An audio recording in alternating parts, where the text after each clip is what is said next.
Okay, all. Whoa, haha. That is very loud. Let's turn that down just a little bit. Alrighty, out there. Hey, I'm Nathan Bonner. I am a amateur animator and comic book artist, and I've been working on the last two on my episode 1 of the Indavo animated series, Indavo 3. But I'm currently kind of done with all the animation there. And you may be asking yourself, well, what's this Legend of Zelda stuff? Well, I'm a Zelda fan. But that's not really what we're doing here today. Hey, okay. So I'm actually on the another festival committee, the Big Money Monster Festival, and I handle all the art. So right now I am going to be drawing the poster for the Big Money Monster Fest. I'm going to start with the pencils, layouts, and then I'm going to move on to the inks and colors eventually, but probably not tonight. Tonight I'm just doing the pencils layout here. You can see I'm in Clip Paint Studio Pro. I already have my artboard here. It's at 600 DPI, very important, 600 DPI if you're going to do any printing. You can blow it up quite a bit from there if you need poster sized or banner sized. And also you can shrink it, always shrink it down. You should never do anything 72 DPI ever. Even if you're going to put it online, always do it at least 300. 600 is preferable. I've always done this in my webcomics. Indavo has always been drawn at 600 DPI. Got some OCD about it. Okay, well anyway. So, let's take a look and see what magnificence that I foisted upon the committee last year. Ooh. Second here, if I can grab this. There we go. All right, so here we see last year's Big Money Monster Festival poster. As you can see, it's in Murfreesboro, Illinois. And I did the top illustration, and I set up the font and all the text here, and I don't really have much say over the actual, text content. I'm just following orders there from the rest of the committee. So we're going to do something a little bit different as a setup. Instead of doing a top and bottom, no, not like that. Type of composition. We're going to do something a little bit different-y. Every year, try and do something different with this monster. Maybe do a slightly different iteration of it visually. The first one didn't have any facial features, which is basically this kind of a strange mass of hair. But this one actually has some facial features and those red eyes going on there. It's a very Sasquatch-like creature, except that it's got red eyes. It has a terrifying shriek. It stinks, and it's a more of a blondish color instead of your typical kind of darker Bigfoot color. So there's also creatures like this seen in 1973 in Murfreesboro and in Chestnut Ridge, Pennsylvania. The Invasion of Chestnut Ridge, I keep talking about this, is a documentary which talks about the Pennsylvania sightings, which happened a few weeks before the good people of Murfreesboro saw theirs. Unlike most monster sightings, the Murfreesboro ones are backed up by police reports. Police actually made reports about their encounters with the monsters and what the eyewitnesses said. So there is that. Okay, so I'm going to move this back out of the way here. And let's see what we've got going on here. Okay, so I'm going to go to my pencil icon. I've already have, pencil icon. I like using the real pencil, and for the first roughs, I usually do a 3 or 4 on the brush size. Black, of course. And we're just going to start here. I've kind of got a tiny little sketch, which is off camera, which it doesn't really deserve. I don't know. You'll notice that I will do this several times. And getting the ball rolling. I always kind of start with the head and the main shape, as you will see.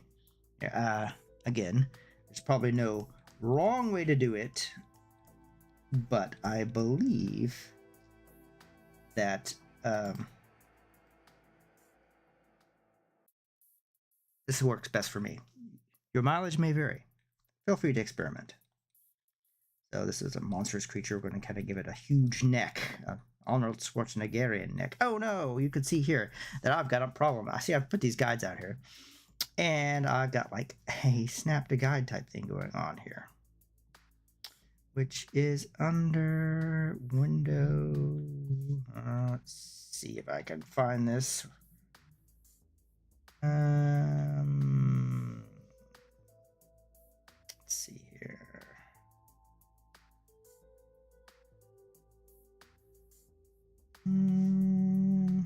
There it is. Snap to reverse special.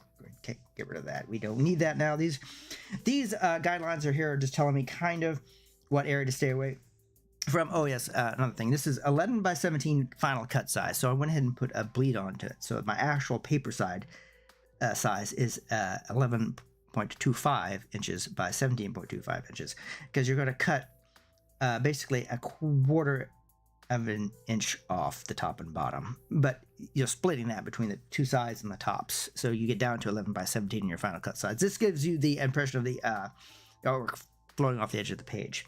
It may not actually be printed that way, but we're going to find out.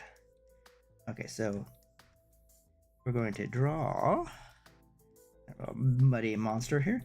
And the good thing about this is that if I decide that, oh no, I've not put him where he's seen enough. We're going to have him walking, of course. I should have him walking the other way. Actually, yes, I should have him walking the other way. We're going to put this one forward and that one be back. Okay. Just have to kind of fill through the general idea here. And right now I'm looking at this and I'm like, he could stand to be up a bit more. So I'm just going to use my move layer tool to move this up, but not too much. Right about there, because we want to make sure that yes, people know he has legs, and that I am not like a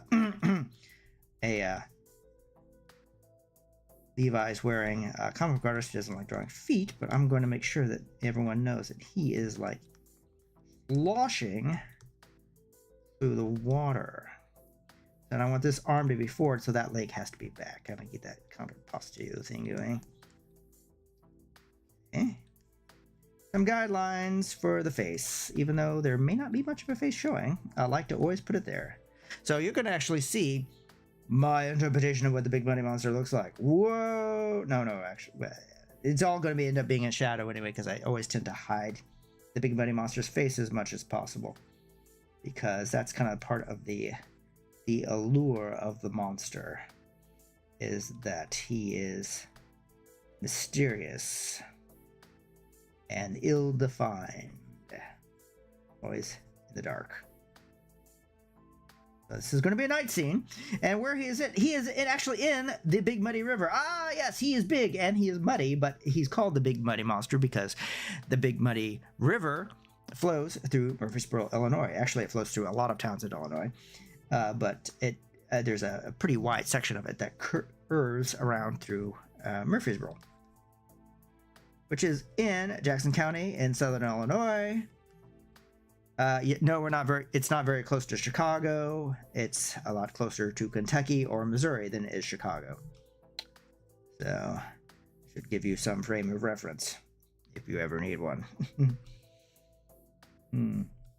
If you're familiar with it, that's great. Okay, so what we're going to have here is we're going to have the boat dock, which is the place of its sighting, where it interrupted a couple who were being slightly amorous. It's this, and I'm gonna put some underbrush here. Gonna make the boat dock there. Make sure we got some trees down here. That, so, and then they're gonna maybe I'll put a square for what may be a Chevy Nova at some point right into here. Cars are not my strong point. I'll get some reference later and make sure I'm getting the Nova right. I don't care what everyone tells you that it was not it failed because it wasn't popular in Mexico or whatever. Yeah, I will forever remember it as the car of the Utes in the 70s because it was a cheap and reliable vehicle back then. So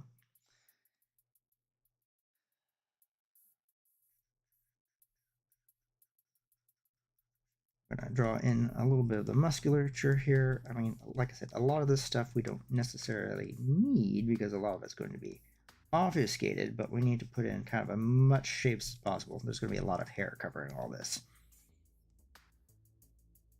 A big nudie monster or anything like that. So, but yeah, something like that. I'm not sure about where the hair is going to start. We're just going to put that in there for right now as reference.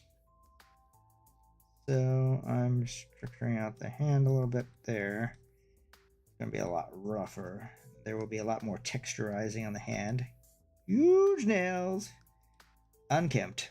Probably very dirty underneath. Now the thing about the Chestnut Ridge sighting is that why there's not been any direct sightings tying the Big Money Monster to UFOs. In Murfreesboro, in Pennsylvania, though, their ape-like creatures came out of UFOs. Ooh. And actually, they shot at one with a shotgun. So, fun times there, eh? Actually, I think I may have the wrong panel selected on the stream. Oh, no, I don't. Never mind. Sorry, I was looking at my... my reference. So there we go.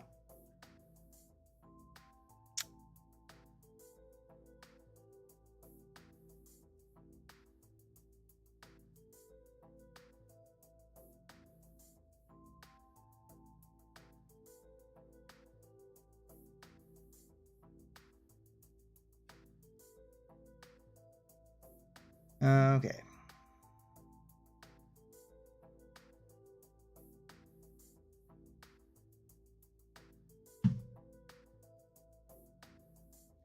Okay, so on to the monster here. Make sure that we kind of got a face thing going on here. Maybe not so much of a Dave, just a neckline. Okay, so all right, that's pretty monstrous right there. Let's give this guy some facial features that we are going to totally obfuscate. Okay, so I put out these guidelines. And let's see what we've got here. Okay, the Big Money Monster, I believe, should have a very prominent brow. And these are going to be the red eyes. They will be showing through the very broad nose here. Again, we're not going to probably see much of this, all this stuff. But maybe, hey, we don't know. I don't know exactly how much we're going to see of any of this, so let's kind of make maybe a little bit of an impression of a skull-like face. I've been playing around with some different designs, kind of give the monster a little bit of facial features, but again, not too much. We don't want to give too much away. Really kind of maybe broaden out what would be the bottom lip, perhaps. Aha! Of the creature.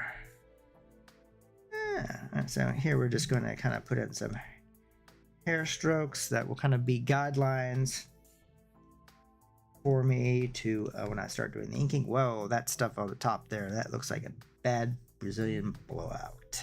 Let's not do that. No. This is in the 70s, not, well, this is a scene from the 70s. Not the 80s, therefore the teased hair has not yet happened yet. We were all fashion victims in the 80s. So, let's just kind of monster him up a little bit here. Now, like I said, I'm not entirely sure about how much of this is going to be invisible here, but I always like to put the structure in here and maybe do a little bit of shading to kind of give myself a guideline about what I'm going to be knocking out here and what will be visible actually. So I'm not entirely sure about this, but we're going to go something along this line. Now this is all going to be black through here, so, and he's just going to be kind of we're going to say that maybe what's going on is the moon is out in some form, and moonlight or starlight is illuminating him from slightly above. Let's say that's the case. Now, you may be asking, well, is there any physical... sorry about that. Is there any physical evidence for this creature? And actually, yes, there is some. There was a plaster cast actually taken of one of the footprints, and that is actually on hand with the good people of Murfreesboro, and will be displayed at the festival. So, sometimes there. One day there may be a Big Muddy Monster Museum. That's kind of everyone's hope. Kind of like the Mothman's Mount Pleasant Museum or the Superman Museum that's in Metropolis. So what we're going to do here is kind of some shadowing going on. Let's say the Big Muddy Monster is slightly, what's the term? Jacked, yes. So his enormous pectoral muscles.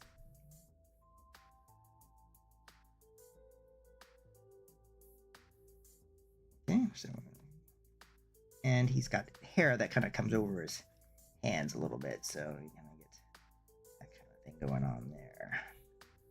There we are. Unfortunately, a lot of this really cool pencil work, if you think it's cool, will be lost when it's, as Ricky Breathed said, yeah, civilized by pen and ink. Yeah. He drew Bloom County, if you're wondering who that was, and Outland and several other things in the 80s. Pretty funny fellow.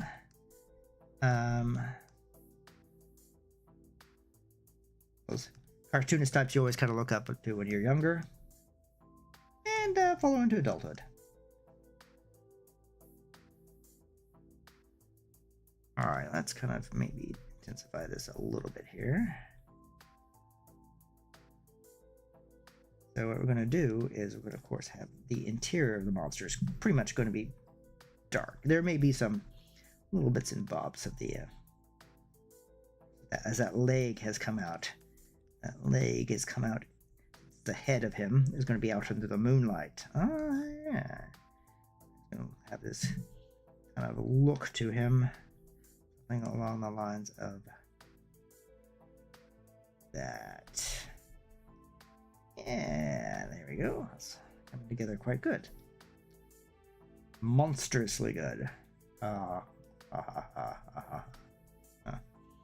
Okay, well, there we go. So I think this is pretty much going to be our layouts here. Now, normally I'd put like the moon in the background. Let's see the moon's overhead, just for the sake of argument. So we're not going to actually put like a moon here right now.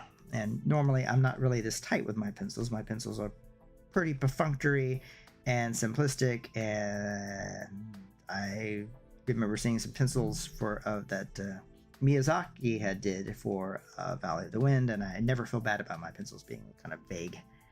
Definitely not Adam Warren-esque level of penciling, where his pencils are tighter than most people's inks.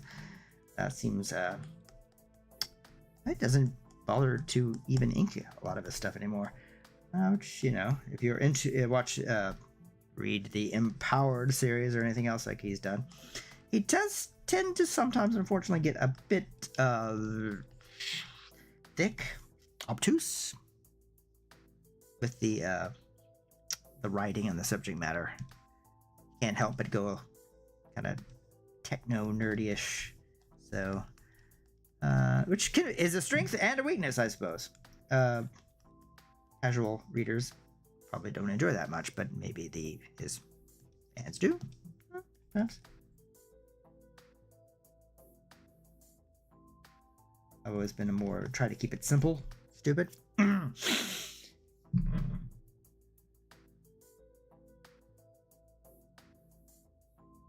Even when I did the Seamus Stone, they're just kind of straight up detective stories, so there's nothing a lot too thematically crazy in them. I remember when I was doing the Dabo the first time around, a lot of people were saying, well, you know, it doesn't really add anything to the sci-fi space adventure, and I was like, oh, I'm sorry, I did not understand that was the assignment. I was just trying to make a space adventure comic. If it didn't do anything groundbreaking or new, I apologize. But I didn't realize I was supposed to. I was just having fun. and everyone else kind of got to go along for the ride. So I'm going to go ahead and do a little bit of cutting in with the eraser here to some of these areas to kind of give me an idea of how the save. Remember to save, just in case it crashes on you. Save often. I'll probably say this every art stream. Saving is like voting. You should save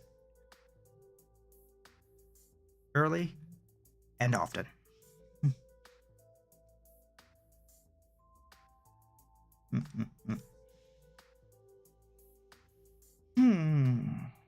Okay, this is pretty good. I'm going to skimp on the car reference for now. I won't do the car. I'll probably actually have the that will probably be actually inked on a separate layer. For right now, we're going to worry about the monster because that's the glamorous part. Who cares about a Chevy Nova from 1972? Powder blue. Two terrified young persons inside. Okay, so what I've done is I've taken down the opacity here because I'm going to put a new layer here, layer 1, and we're going to call layer 1 inks. This is going to be our perhaps monster inks. Let's start that. Monster inks. That sounds cooler than just inks. Anyway.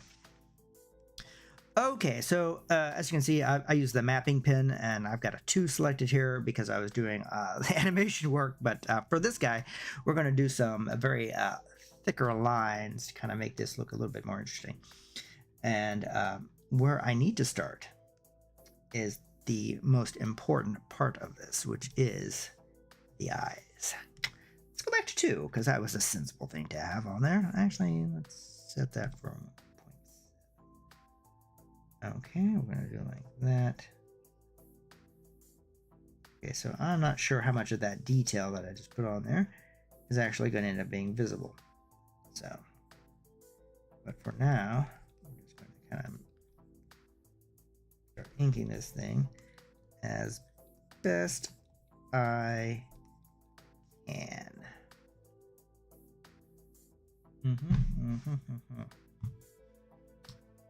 Excuse me whilst I fumble around a bit.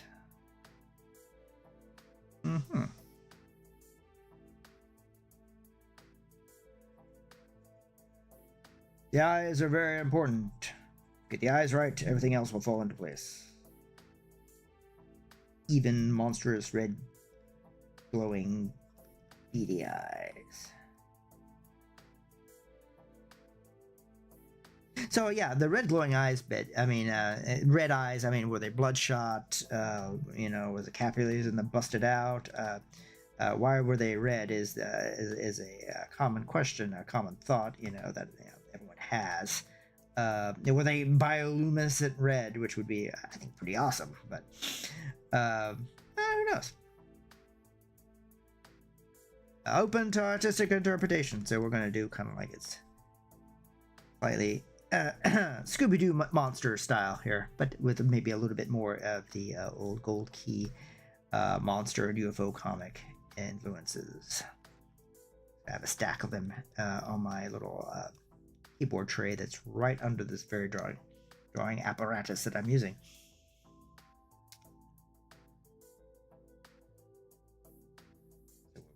Here's we're putting in like a chin. And that's kind of what we got there. I'm going to put like maybe his lips are a little bit protruding out underneath his schnoz. Technical term.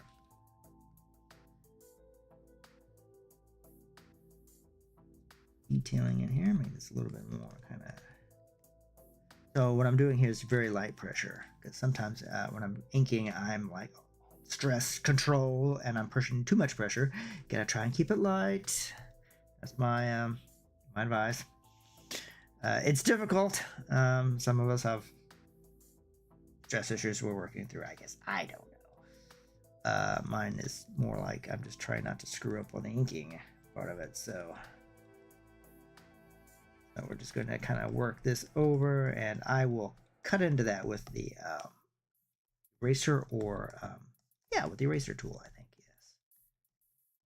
What I'm trying to do is not create white marks on this because I'll be coloring over it eventually, so we just kind of have to work the hair as much as possible. A lot of ink lines here, not too worried about neatness. Come back through and kind of make it work a little bit better, but you know, this is a monster, so the hair's got to kind of look maybe a little bit on the matted side of things. So kind of maybe kind of put a little bit of squiggles in there. Maybe, you know, this monster's got some mud caked everywhere. You know? Maybe you tripped and fell out there. It's slippery in the river, you know. There's a lot of current. Maybe there's not a lot of current. I don't know. We'll just say that there is.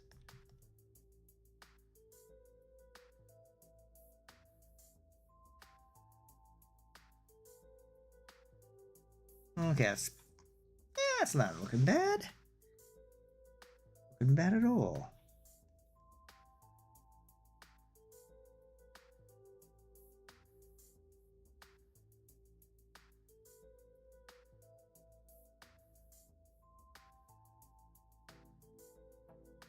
All right, now we're gonna go back up to our 2s here and kind of really start working in that hair.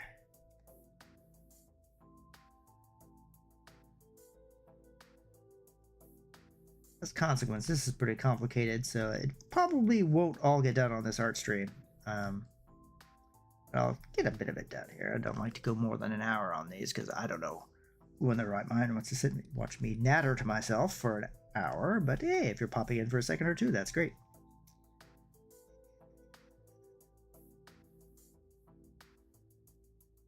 So the actual face is going to be darker, so I'm going to really kind of get there. Let's kind of clean that up a bit there. Okay. Keep in mind that the bones here are actually where the shadow will be terminated.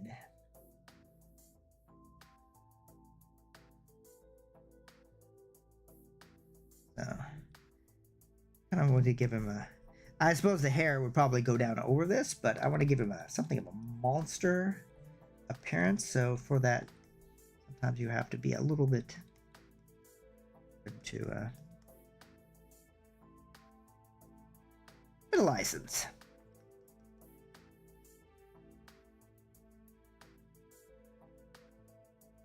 There we go.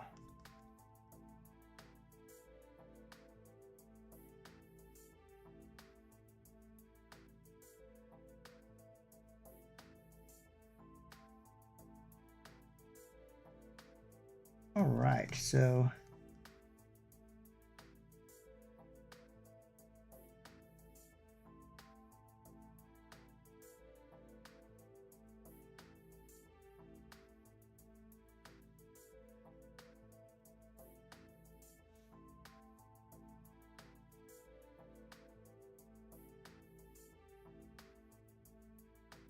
okay, I just want to kind of get a little bit of this done before going back into here and really kind of getting these blacks a little bit more solid in the face. And that's exactly what I'm doing right now.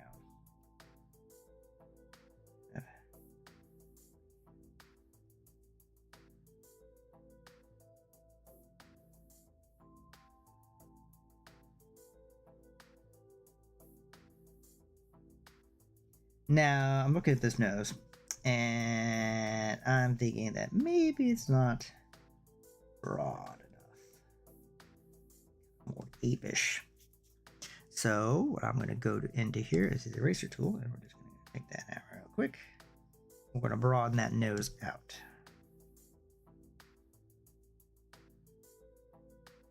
So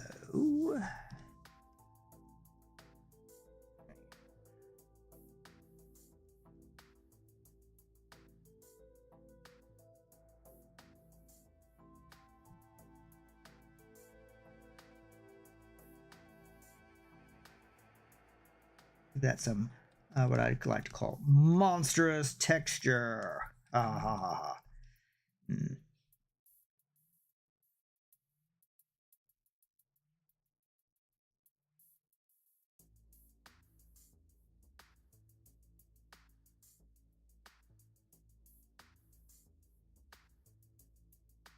All right. Feels like he has a bit of a mustache though. But, make this look a little bit better.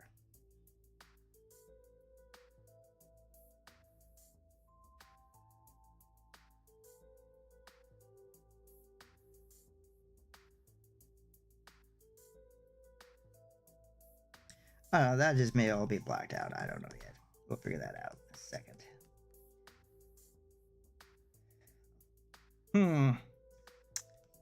Now it kind of looks like Alan Moore, famed comic book artist and British curmudgeon, which is unfortunate. Well, we'll kind of make. All right, let's kind of try to fix that. That's not exactly what we're looking for here.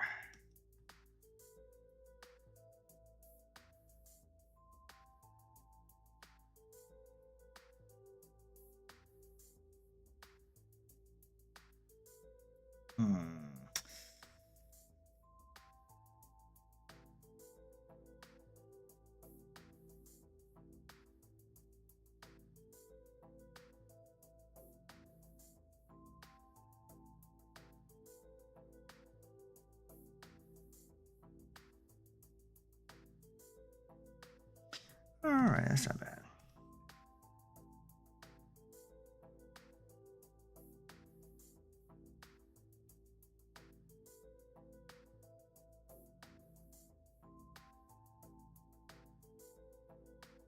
What it looks like this way. I like that. Let's go with that. And just kind of obfuscate out the details, let the people's imagination kind of draw from there.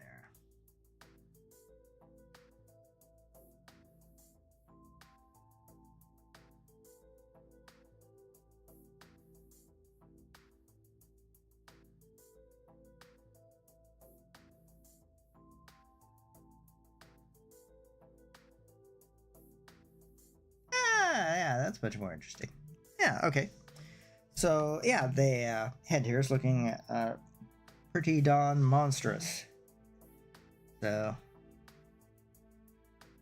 yeah, I think that's pretty good. Not too scary, yet somewhat menacing and mysterious. Menacing? Mysterious and menacing put together. Menacing. That's the problem with doing a Friday night art stream, is usually I'm extremely tired from the week. Woo! So we're just going to go power on through this as best as possible.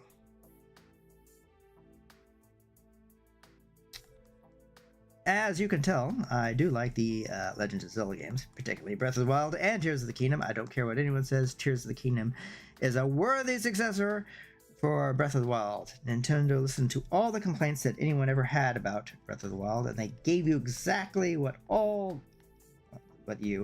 gamers wanted. You may not have wanted it, but the gamers did, and then they whined about it. And DLC, no, it's not. It's an awesome game. It's really nice to see, a lot of the characters from Breath of the Wild reemerge, and what they've been up to. And Tears of the Kingdom. Unsolicited opinion. I have very many unpopular opinions about things. I'm a Doctor Who fan, and in the classic Doctor Who fan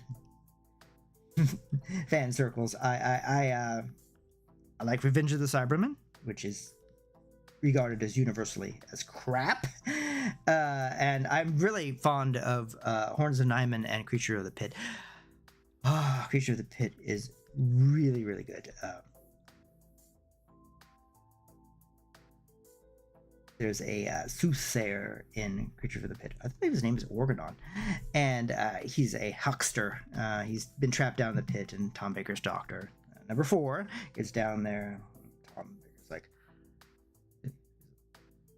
he's like, how large is it? And Organon's like, large. How large? Big as a house, large, says Tom Baker. It's really cool. Nice bit of comic timing there. Of course, dear old Douglas Adams was the script editor at the time. Go figure. But a lot of the season 17 episodes get a bad rap for being a little bit more jokier. But The ratings were tremendous. That's because ITV, the competition to the BBC, was having a strike, so nothing was on. So the old ladies at tea time were turning over to that crazy man with a scarf and watching him do all sorts of funny stuff. So, I mean,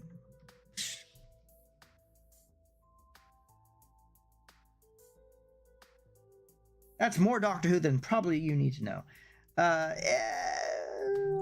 Doctor Who is still on. It's still on. It's still on Disney. But I don't. I really haven't really watched Doctor Who since Capaldi left. I think that's kind of, for me, when it kind of ended. And you're one of those Doctor Who fans. Yes, I probably am.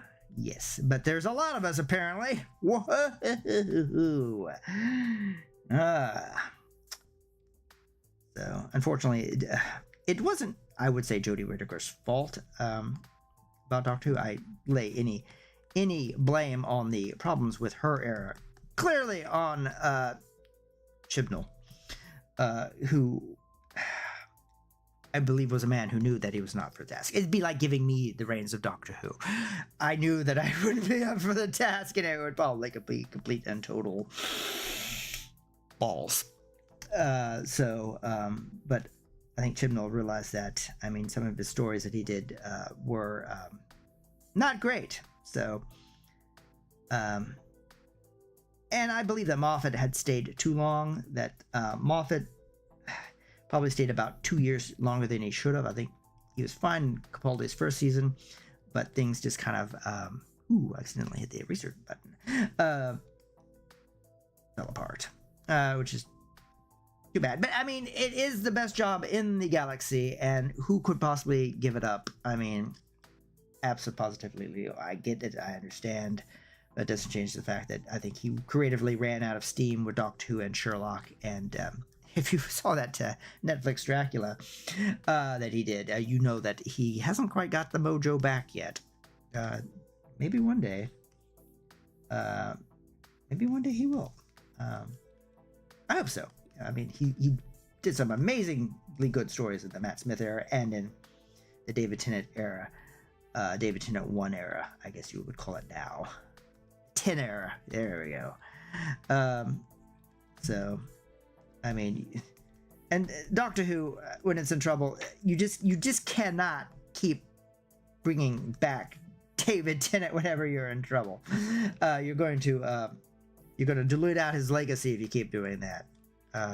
So I kind of understand why they think, oh, we'll just get David Tennant, everyone loves him. Oh yes, he's great, he's wonderful.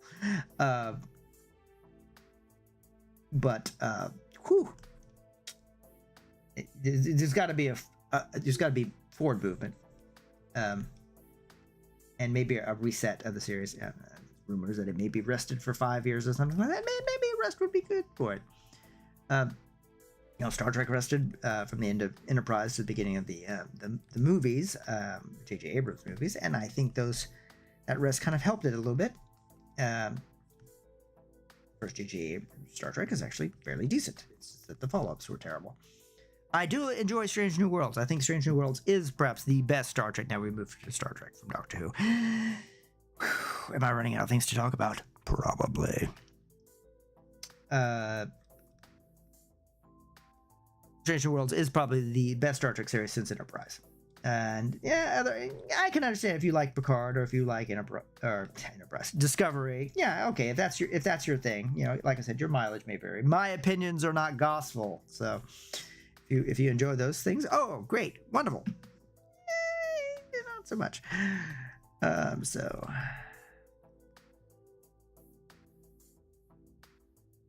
Alrighty then.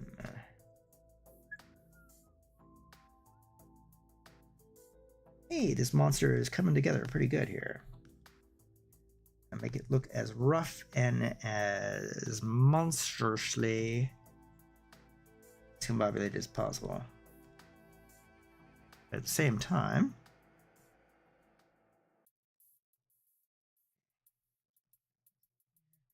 just doing some very quick strokes to try and get some texture early. This is a hairy, muddy, and matted creature wading through the river. Okay, so let's take a quick peek and see what we've got here. Okay, well, hey, I think this is coming along pretty decently as far as monsters go.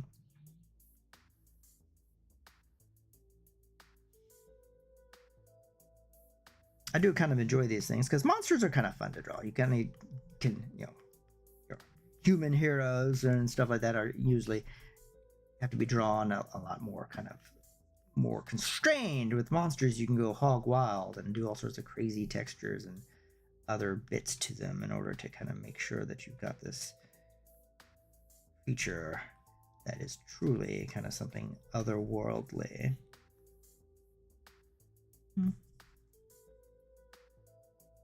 Yeah, so you just kind of budget until it looks good. That's what I always say. That, and we'll fix it in post. It's great. Monty Python skit. Anyway, so the fingers need to be pretty shadowed out, unfortunately. They are on the underside here.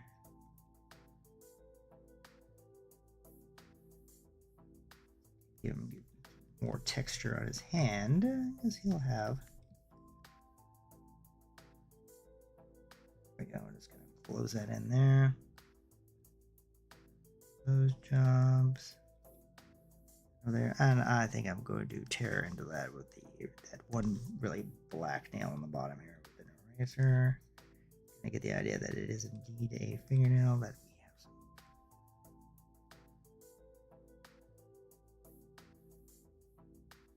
There we go. Ah, like I said, fudge it until it works.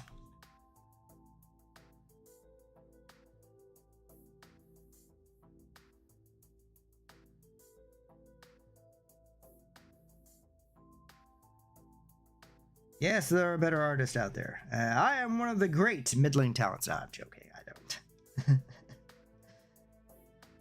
Do I have an ego as an artist? And fortunately, I don't. Yeah. I try to be very workmanlike with it. Just kind of do the best you can. Get it done. At least, you know, there's two things in life. There's perfect and there's done. I'd rather it be done than perfect. Passable is okay. I really enjoy the passable bit of it. Let's kind of get some monstrous skin texture going on here. What do you know? All right. It's not so bad. So, all right, so here we go. That is one muddy monster. And do I do the wade through water texture right now on this? Or do we leave it as such?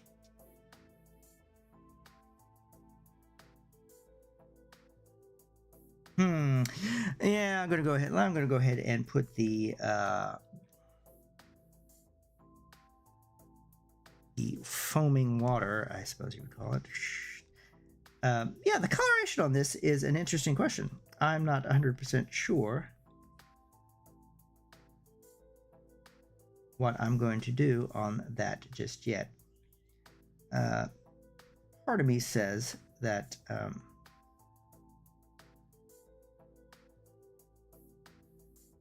I should do this in a more modern color style, but I've got these classic comic dot tone patterns. If you've seen some of my other artwork, you know that I'm kind of crazy about this classic comic coloring style, complete with like a stock pulper background that makes everything look like it's on old, aged newsprint comics and stuff like that. So, I don't know. I'll have to see about that. Got half a mind to do two versions of it, but we'll see.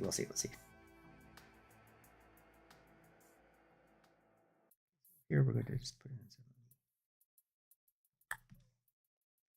waves here.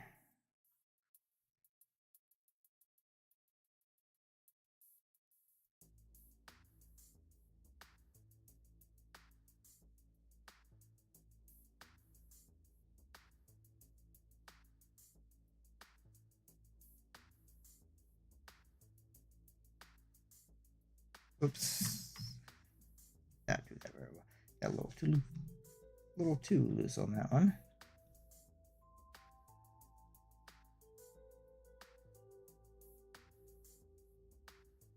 I'm just gonna keep making these a little bit smaller as we go on back.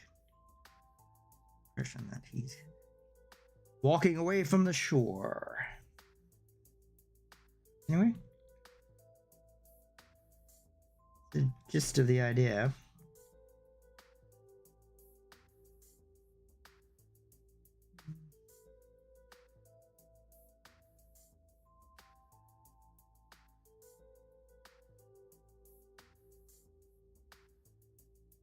Although technically, I think where the boat dock is and how the river flows, I think I've got it reversed, but it's okay.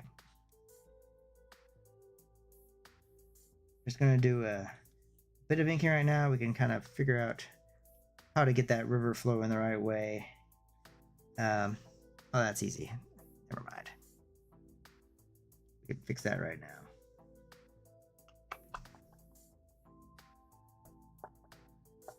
I need to change that because that was so nice. That was a little. I did enjoy that, but technical accuracy is important, you know. Maybe not to the visitors of Murfreesboro, but for the good people of Murfreesboro, they know how this stuff works. There we go. Ha ha ha.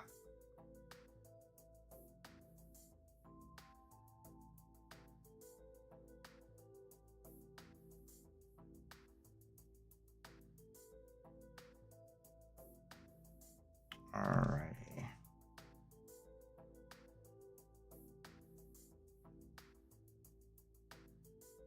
Okay, let's see what we got. Oh, looks like we're ready to put it in some waves near the shore. What I'm gonna do here is go. Alright, we're already out.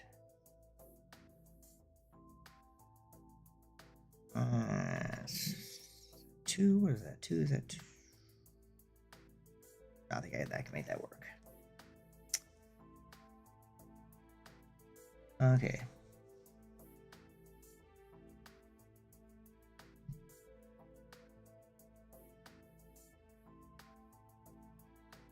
There we go. Boom. And that's the waves at the shore.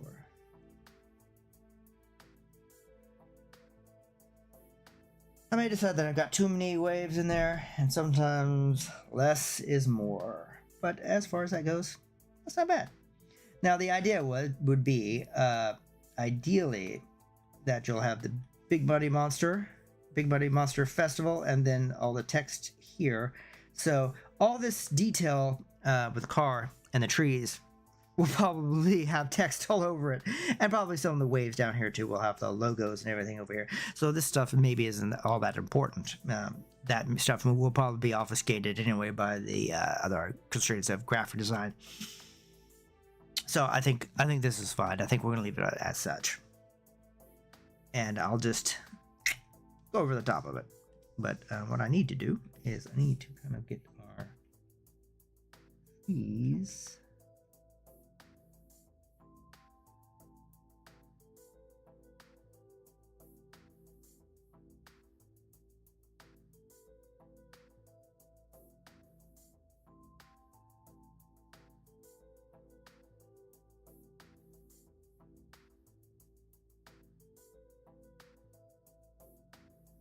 Okay, so that's going to be kind of blacked in. Probably flood fill blacked in, because I'm not necessarily getting lazy or anything like that. I'm just saying, man. Got tools, speed of the process, and then I'll do some cutting into it with the eraser tool. And we'll just see how that goes. And that flood fill that. Okay.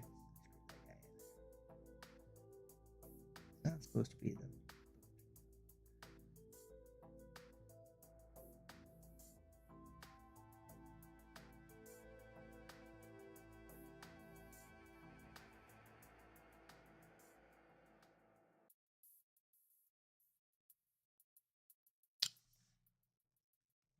Okay.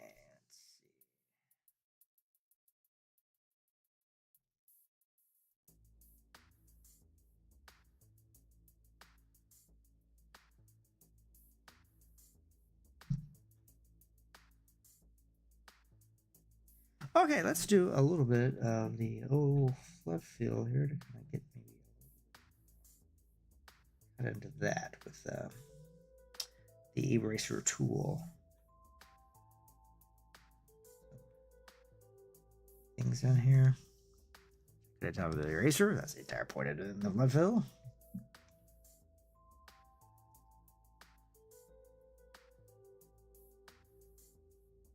It looks like we're going to lose the car, which the car will probably be covered over by text, so we're just probably going to go ahead and say that maybe they peeled out of there.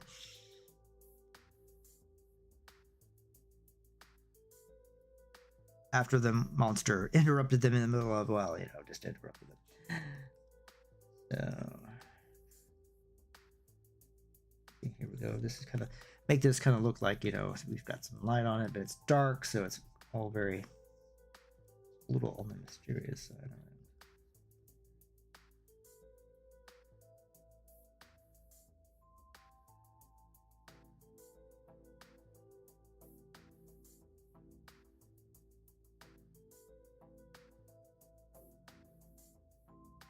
know. Trees of different sizes, perhaps.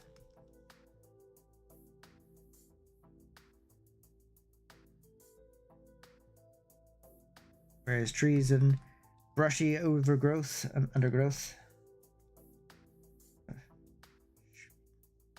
Up from the river. Here. There we go. Now the backside here. That is more likely going to be cut off over here, but for the sake of argument, let's just say that that's already that's. Yeah, say this black. Blacken that in. Okay. Originally, I wasn't going to do the entire thing, but here we go. This is our Big Muddy Monster Festival 25 inks. And here we have, I think, a pretty good poster. It's a good start. I will colorize that, but not right at this moment, because that would be too long of a process to go into. Indeed, I think I am going to go ahead and do the... both versions, both kind of like a more modern color, like the previous Muddy Monster, and a dot tone pattern old comic-y version too. And we'll see which one the committee really likes, and we'll just go from there. So, like I said, every year try and do something a little bit different. This one's a little bit more realistic than the previous two versions. And I don't think that's too bad. I mean, always try and be inventive and keep them guessing. The important thing is just don't show the monster's face full on. You can give hints about its appearance and what it's got, and as far as how the snout works. Does it have a nose? Does it have a nose? Who knows? Yeah. Yeah. Ooh.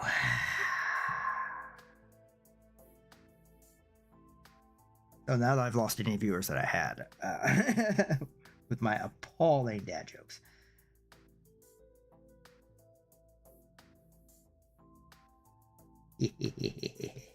So yeah, like I said, I think this is going to be just a little bit of extra squiggles in here to kind of get the idea that this thing is really just kind of like a total mess.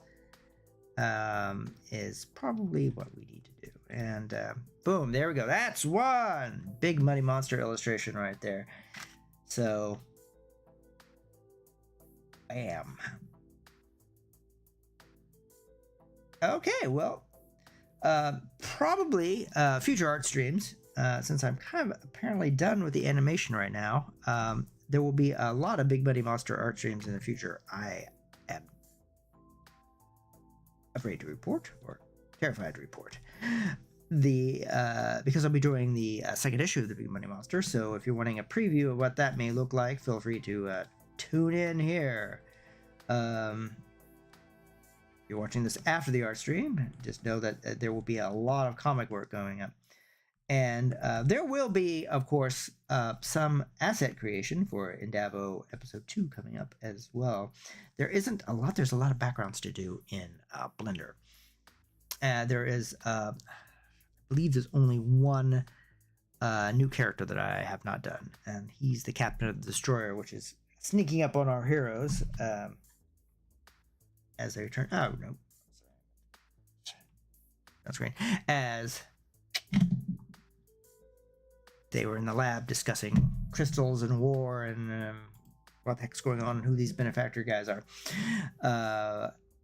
So there we go. All right, so that's the stream as it is.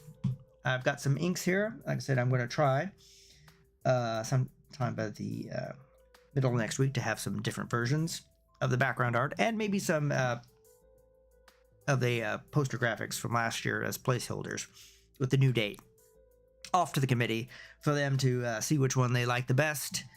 And yeah, we'll go from there. So I hope you've enjoyed this, if you have indeed sat through all of this. If you haven't, well, that's fine too. So, all right, well then I will see you on the next stream.